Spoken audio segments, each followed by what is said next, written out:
In this session, we will talk about the importance of nodes and supernodes to every pioneer, and what are some examples of additional roles nodes can play on Pi network. Not only is Pi node the cornerstone of the Pi blockchain, but also it contributes to the ecosystem building and economic applications of Pi. For example, in addition to securing the ledger, supernodes can also technically support applications of decentralized finance, which is also known as DeFi. These applications are such as tokenization of real-world assets and tokenization of real estate. But today, we're going to discuss a little bit more on why the node software is important even in non-blockchain sense, and how Pi nodes and blockchain matter to pioneers who neither serve as supernodes nor as nodes. The original vision of the Pi node software was never just limited to operating and supporting the blockchain. Of course, the blockchain, as it secures the ledger of transactions, it is certainly the core and base layer of the decentralization of Pi network. But the benefits of building a user-friendly node software is having extensibility of the functionalities of the node and a large group of people who can contribute to the applications of the node software. So today we want to share a little bit more about the long-term strategy of the node software beyond securing the ledger. Let's look at the network currently. We have over 200,000 pioneers who downloaded and installed the Pi node software, and there are over 60,000 nodes active every day, out of which 40,000 appear to be actively managed, for example, updating to the latest version all the time. A portion of these nodes will become supernodes, depending on the selection process based on the hardware operating systems, network performance, and various metrics we have. But what is the core team's plan for the people who are running the Pi node software who are not necessarily supernodes or nodes responsible for maintaining the ledger? Actually, we have great expectations for them, and we are open to any suggestions that build on top of our thoughts. First of all, the desktop Pi application serves as a redundant interface for the mobile application interface. Not only does it provide desktop or laptop accessibility to the mobile application functionalities, for example, the chats, mining status, future uses of Pi applications, but it also serves as one important step to decentralization in regard to the centralized points of mobile apps stores. App stores have been one point of centralization in the Pi network ecosystem all along.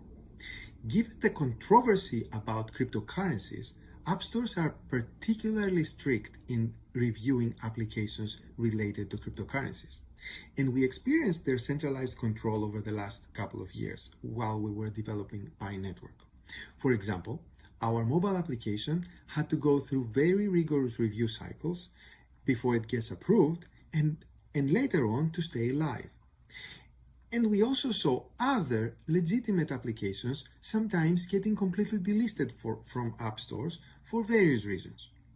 We hope this will never happen to Pi, but shall the app stores decide to remove our application from their stores for any reason, the node software will be our backup plan to still maintain the functionalities, the community, and the organization of the network. By having our node software that contains the Pi application component, we de-risk the possibility of any potential failure in centralized app stores. Okay, apart from maintaining and securing the Pi blockchain, nodes can also allow individuals to share computing resources and get compensated for it. Such computing resources include processing power, disk space, and network bandwidth. Note that these are not our immediate plans, but they are all possibilities that will come further down the line. Let's look at these use cases one at a time. Disk space. Think of it as a decentralized encrypted Dropbox that allows people to get compensated for securely storing files. Its implementation can be similar to BitTorrent in the notion that files will be stored in a decentralized network of nodes, while at the same time, Pi can have staking mechanisms that can make sure that all files stored on the Pi network are fully licensed. For example, if a file is found to be infringing someone's rights, the file's uploader could lose their stake. To put this in perspective, as a use case, the core team pays thousands of dollars every month to Amazon AWS for storing the Pi node software files so that pioneers can download them and install the Pi node. In the same manner, other websites and applications do the same. So instead of these websites paying Amazon, they could be paying that cost to pioneers, using Pi of course, thus creating a passive income opportunity to Pi node operators. Let's look at network bandwidth. This use case is also known as Content Delivery Networks, CDNs, and it is how the internet is able to scale today.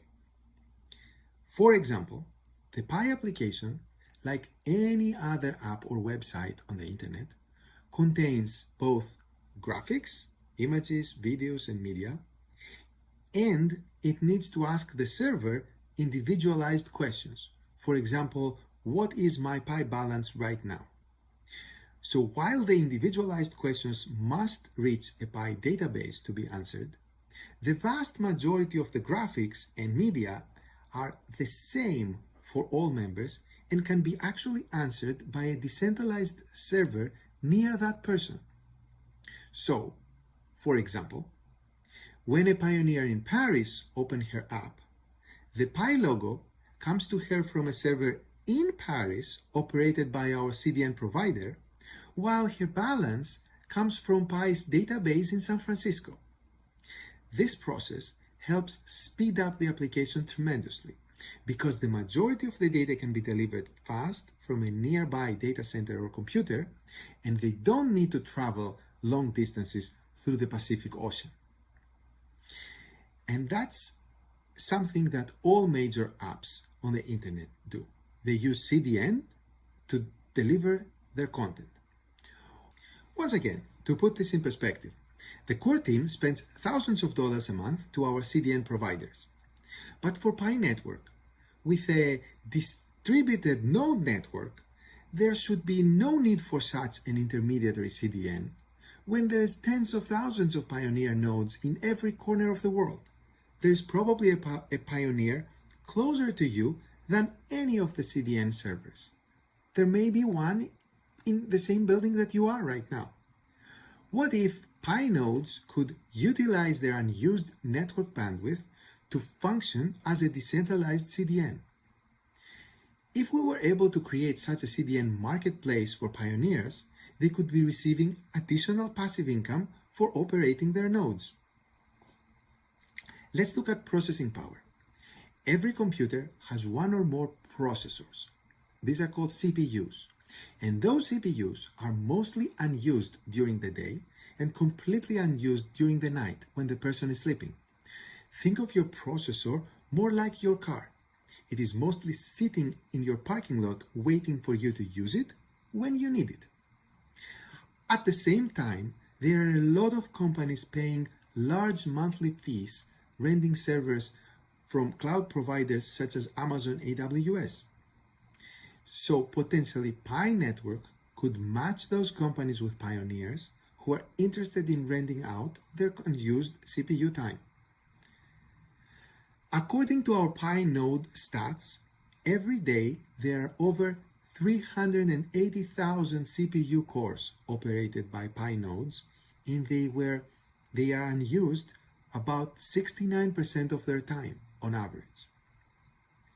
Well, the good thing about sharing computing resources is that everyone could potentially participate in sharing them, even on a part-time basis.